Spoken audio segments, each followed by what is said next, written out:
பொதுவா நம்ம வந்து ஒரு நம்பரோட எல்சிஎம் கண்டுபிடிக்கணும் அப்படின்னா இந்த எல் ஷேப்ல போட்டு வந்து பண்ணுவோம். ஆனா நீங்க சிம்பிளா ஒரு நம்பரை பார்த்த உடனே இப்ப இந்த 3 நம்பர் இருக்கா, இந்த 3ல எது பெரிய நம்பரு? 6 தானா? ஓகே. இந்த 6 வந்து எடுத்துக்கோங்க. இந்த 6 மிச்சம் 2 நம்பரால எக்ஸாக்ட்டா அடி ஆகுமா? அதாவது டெசிமல் புள்ளி இல்லாத எக்ஸாக்ட்டா அடி ஆகுமா? 6 2ஆலயும் அடி ஆகும், 3ஆலயும் அடி ஆகும். அப்ப 6 தான் பார்த்தோம் அப்படின்னா வந்து இதோட எல்சிஎம். அவ்வளவுதான் சிம்பிள். இப்ப இங்க 2 3 10 இருக்கு. பெரிய நம்பர் என்னது? 10ஆ? இப்ப இந்த 10 2ஆல எக்ஸாக்ட்டா அடி ஆகும். ஆனா 3ஆல வந்து அடி ஆகாது அப்படிதானா?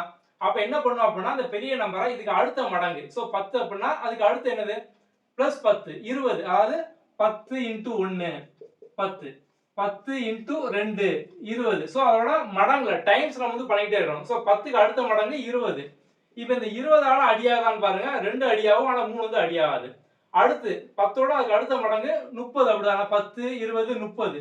சோ 30 இதுல வந்து 2ஆலயும் அடியாகும், 3ஆலயும் வந்து எக்ஸாக்ட்டா அடியாகும் அப்படிதானே? அப்ப 30 தான் பார்த்தோம் அப்படின்னா அதோட எல்சிஎம். அவ்வளவுதான் சிம்பிள்.